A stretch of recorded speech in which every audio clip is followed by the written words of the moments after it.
पाणी ग्रहण संस्कार ना हो तब तक ब्रह्मचर्य अवश्य रहो। यदि उस समय तक ब्रह्मचर्य नहीं रहते तो तुम गृहस्थी को ठीक से नहीं चला पाओगे, वास्तविक अच्छे गृहस्थ नहीं बन सकते हो। जो तुम्हारी गृहस्थ की वृत्तियां हैं उनमें तुम सफल नहीं हो पाओगे। और जो 8-10 बजे तक सोता है वो कोई भी वो ब्रह्मचारी रह नहीं सकता। आप देखिएगा 3 बजे से लेकर के सूर्य उदय के तक अगर आप सोते तो आपका स्वप्न दोष बढ़ेगा, आपका संयम बिगड़ेगा। तो जैसे भजन आवश्यक है वैसे व्यायाम आवश्यक है, वैसे प्राणायाम आवश्यक है, वैसे आपको 2 किलोमीटर दौड़िए। 8 प्रकार के ये मैथुन है। पहला, जो हम देखते हैं उस पर सुधार करो, जो हम सुनते हैं उस पर देखो, कहीं हम ऐसी कोई बातें तो नहीं भूल रहे हैं जो काम उत्तेजना प्रकट कर दे। संकल्प भोग का बन गया तो क्रिया हो या न हो आप ब्रह्मचर्य नहीं रह पाएंगे। मनोवाह नाड़ी, जो ही आपका चिंतन विकारात्मक हुआ वो नाड़ी घसीटती पूरे शरीर से उस सप्तम धातु को, और वो घसीट लिया, आपने क्रिया की या नहीं की, आपका चिंतन बिगड़ा हो गया। ब्रह्मचर्य ठीक नहीं, मन भयानक चंचल बदमाश होता चला जाएगा, गंदी से गंदी बात पेश करेगा आपके सामने, गंदे से गंदे आचरण करेगा, भूल जाएगा कि हम मनुष्य हैं, पशुवत आचरण में उतार देगा। और हारिएगा नहीं। आपने यदि गलत संस्कार बना लिए तो हारिए मत। कुछ समय तक बिना चाहे वो अभ्यास आपको गिराएगा, लेकिन आप बिल्कुल नियम संयम में दृढ़ रहिए, धीरे धीरे शांत हो जाएगा। ये आप धीरे धीरे शांत हो जाएगा। ब्रह्मचर्य बहुत जोर का ये यम है। ब्रह्मचर्य के बिना जीवन मृत है, मृत जीवन। ब्रह्मचर्य अमृत है। मन, वाणी, शरीर बड़ा भारी इनका साधना में योग है। 8 प्रकार के मैथुनों का सर्वथा त्यागी ही ब्रह्मचारी कहा जाता है। पूज्यपाद श्री उड़िया बाबा जी महाराज, मूर्तिमान ब्रह्म, ब्रह्मचर्य ही महान सामर्थ्य, परम पुरुषार्थ, भगवत प्राप्ति का प्रबल साधन है। परम सुख का, परम शांति का, परम स्मृति का, महान धृति का ये प्रधान साधन ब्रह्मचर्य है। जो इस साधन से हीन है वो मृत हैं, खुद देख ले। स्मृति काम नहीं, शरीर में विशेष रजोगुण का प्रभाव, भोग वासना से जलता हुआ हृदय, छल कपट, आगे चलकर शरीर पीड़ा से युक्त हो जाना, बुझा बुझा स्वभाव रहना, हृदय में एक विशेष चिंता, कल्पनात्मक भय, विषाद और पशुवत आचरण, ब्रह्मचर्यहीन जीवन। जो ब्रह्मचर्य धारण करना चाहे, भगवत मार्ग में जो चलते हैं उनके लिए तो है ही, पर जो भी परम सुख, परम आनंद और लोक में उन्नति, परलोक में परम पद, उसे ब्रह्मचर्य अवश्य धारण करना चाहिए। वैरागी के लिए नैष्ठिक ब्रह्मचर्य, आजीवन ब्रह्मचर्य। प्रवृत्ति गृहस्थ मार्ग के लिए संयम पूर्वक ब्रह्मचर्य का बर्ताव करना। जब तक पाणी ग्रहण संस्कार ना हो तब तक ब्रह्मचर्य अवश्य रहो। यदि उस समय तक ब्रह्मचर्य नहीं रहते तो तुम गृहस्थी को ठीक से नहीं चला पाओगे, वास्तविक अच्छे गृहस्थ नहीं बन सकते हो। जो तुम्हारी गृहस्थ की वृत्तियां हैं उनमें तुम सफल नहीं हो पाओगे। व्यभिचार व्यक्ति का सर्वनाश कर देता है। 20 वर्ष या 22 वर्ष की अवस्था तक तो सबको, जो भी बच्चे हैं उनको शिक्षा देनी चाहिए, ब्रह्मचर्य का ही पालन करें। बहुत सुंदर खेती गेहूं की लहलहाती हुई है, और देहाती भाषा में उसे गलेत कहते हैं। गलेत मतलब बाली निकलने को है। अब काट लो आप, एक दाना नहीं मिलेगा, और थोड़ा रुक जाओ धैर्य पूर्वक, बाली आ जाने दो, उसमें दाना पड़ने दो और दाना पक जाने दो, तो 1 बीघा खेत में 40 मन गेहूं होगा। ऐसे ही जो आप 13-14 वर्ष की अवस्था से आपके अंदर परिवर्तन होता है, एक भोगाकर्षण होता है सबके अंदर जो इस भूमि में जन्मा है, या भगवान या भगवत प्राप्त महापुरुष कारक पुरुष, उसकी बात तो अलग है। अन्यथा जो भी जन्मा है, जहां 12, 13, 14 वर्ष की अवस्था होती है, काम वेदना जागृत होने लगती है। मन एक अलौकिक आकर्षण, भोगाकर्षण की तरफ भागने लगता है। एक चाह होती, कोई हमारा ऐसा दोस्त हो, कोई हमारा ऐसा प्यारा हो जिसको हम अपना जीवन समर्पित करें। ऐसा होता है। एक वो माया का ऐसा आकर्षण होता है। इसीलिए वो पूर्व में गुरुकुल भेजा जाता था, बिल्कुल भोग विलासता से दूर एकांत में महान ब्रह्म ऋषियों के शासन में, चाहे वो राजकुमार हो चाहे गृहस्थ बालक हो, एक ही संगत में बैठाल कर अध्यात्म विद्या के द्वारा, नियम संयम यम के द्वारा उन्हें पूर्ण किया जाता था। उनका ज्ञान पूर्ण, उनका संयम पूर्ण, विचार उनका सत्य, फिर वहां निर्णय लिया जाता था। अब मैं आजीवन नैष्ठिक ब्रह्मचारी रहकर संन्यास लूंगा, अब मैं गृहस्थ में जाऊंगा। दोनों की पद्धतियां थी। गुरुजनों को संतुष्ट करके एक विरक्त मार्ग में चले जाते, गृहस्थ मार्ग में। जो गृहस्थ मार्ग में जाते, पाणी ग्रहण हुआ, उसमें भी गुरुकुल में रहकर शिक्षा मिली है। कब, कैसे, किस विधान से हमें ब्रह्मचर्य का गृहस्थ में प्रयोग करना है। ऐसा नहीं कि मनमानी व्यभिचार प्रवृत्ति। यहां तो अब ऐसे आचरणों की बढ़ोतरी हो रही जहां शास्त्र, संयम, गुरुजनों की आज्ञा, इनका तो कोई महत्व ही नहीं रह गया है। कैसी कलयुग की विचित्र मलिन चाल।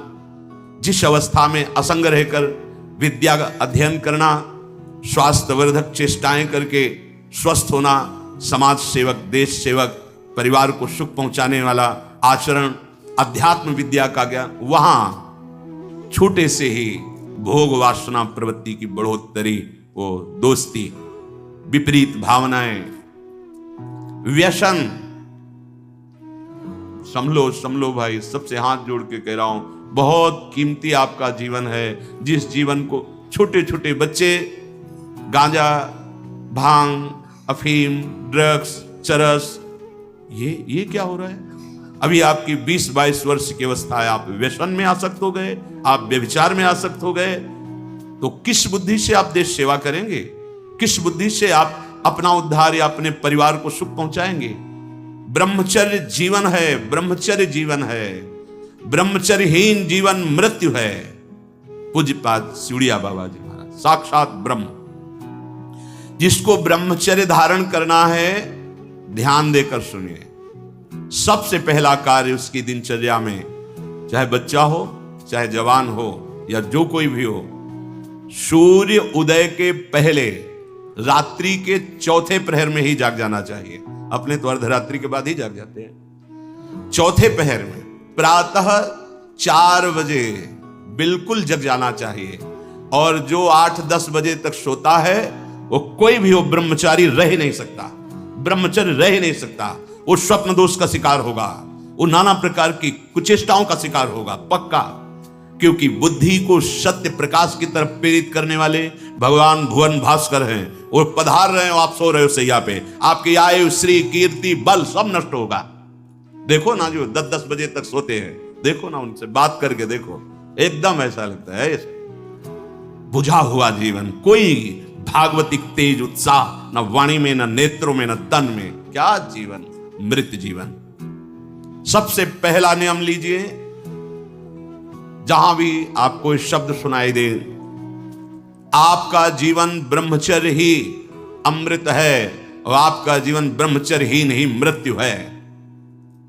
ब्रह्मचर्य रहने के लिए आपको अपनी दिनचर्या सुधारनी होगी।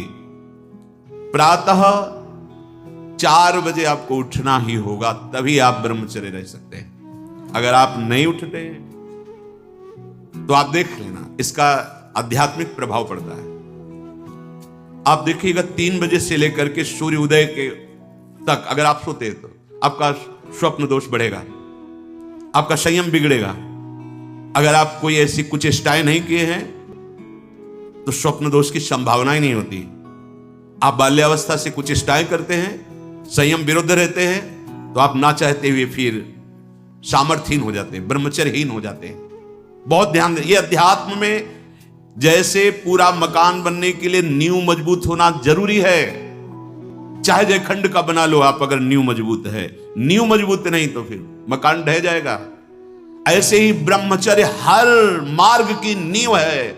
चाहे जिस मार्ग में चलना चाहो, चाहे जिस संप्रदाय में चलना चाहो, चाहे लौकिक मार्ग हो या पारलौकिक, आपका ब्रह्मचर्य नींव है जीवन की। इसको मनोरंजन मत समझो। कैसी तुम्हारी दुर्बुद्धि, अपने हाथ से तुम अपना नाश करते हो। कैसी कैसी दुर्बुद्धि जागृत हो गई, सावधान। पूज्यपाद बाबा कह रहे हैं, जब प्रातः काल उठो, कोई भी हो, अगर थोड़ी भी आस्तिकता है तभी तो ब्रह्मचर्य की भावना आप धारण करोगे। तो उठकर पहला कार्य प्रभु का स्मरण। अपने तो प्रभु के स्मरण की सरसता प्राप्त करने के लिए पहले तो गुरुदेव और भक्तों का स्मरण, फिर प्रभु को। मोरे मन प्रभु से विश्वासा, राम ते अधिक राम कर दासा। भक्त सुमिरन से भगवान बहुत जल्दी प्रसन्न हो जाते हैं। हरि को निज यस ते अधिक भक्तन यस पर प्यार। सबसे पहले महान भक्तों का स्मरण, उनसे हमें सामर्थ्य प्राप्त होती। जब उनका स्मरण करते हैं तो उनकी भजन शक्ति, उनकी कृपा शक्ति हमको बल देती है। हमारी दिनचर्या परम पवित्र और शास्त्र सम्मत होती है। फिर बिना, जैसे आजकल वो चल पड़ा है चाय काफी, बाबा मना करते हैं। ये दिनचर्या ब्रह्मचारी की नहीं होती कि आप सुबह उठे चाय पिए फिर सो, नहीं। हाँ, जल के लिए आयुर्वेद में सिद्धांत है, बिना कुल्ला वो मंजन किए आप जल पिए तो जो मुख में, वो आपके उदर को साफ करेगा जाके, आपके उदर को रोग रहित करेगा जाके। अधिक से अधिक पानी, अधिक से अधिक। अगर उल्टी हो जाती तो और अच्छा होता है। जैसे आप पिए 2-4-10 कदम टहले, आपको उल्टी लगे, अगर उल्टी कर दिया तो बहुत अच्छा होगा, क्योंकि पित्त और सब गर्मी निकल गई, नहीं हो रही, पच गया है। फिर इसके बाद आप शौच स्नान आदि क्रिया कीजिए। फिर पवित्र जब शरीर हुआ तो जैसे भजन आवश्यक है वैसे व्यायाम आवश्यक है, वैसे प्राणायाम आवश्यक है। वैसे आपको 2 किलोमीटर दौड़िए, कुछ शारीरिक ऐसा व्यायाम, कुछ ऐसे भी व्यायाम करते हैं।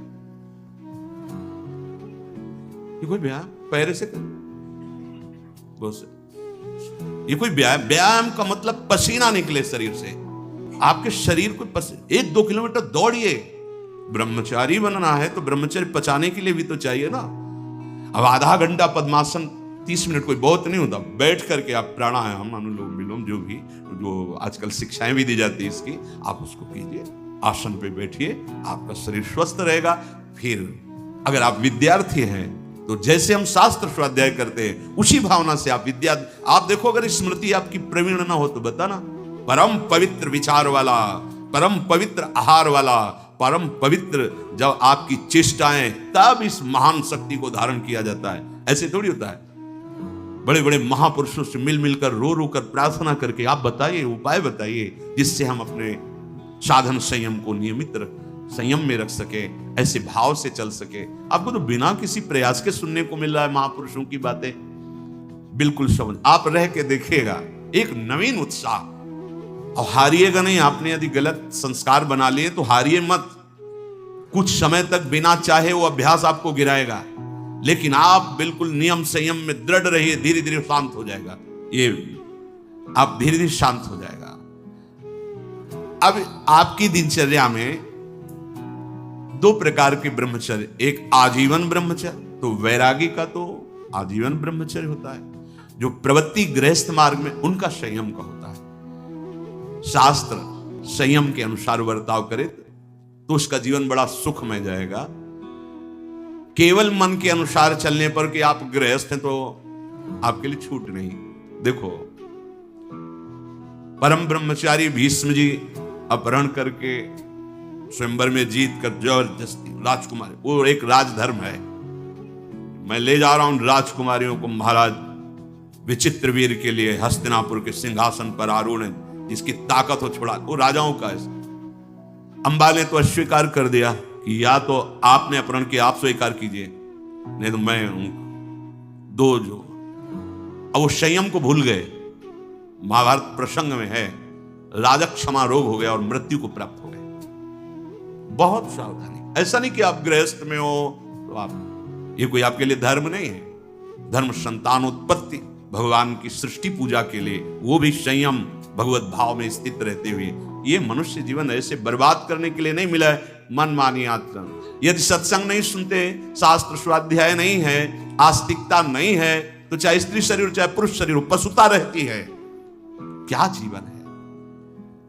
आजीवन ब्रह्मचर्य पालन करने की जिसकी इच्छा है, नैष्ठिक ब्रह्मचर्य, उसको किसी भी प्रकार से इन 8 मैथुनों का स्पर्श नहीं करना चाहिए, संयोग नहीं होने देना चाहिए। और जो गृहस्थ में भी, तो वो भी सावधान। पानी ग्रहण जिससे किया है वो भी समय मर्यादा के अनुसार। 8 प्रकार के ये मैथुन है। पहला, जब हम कोई गंदी बातें सुनते हैं, गंदी बातें देखते हैं, तब हमारे अंदर गंदी बातों का चिंतन होता है, फिर संकल्प बनता है।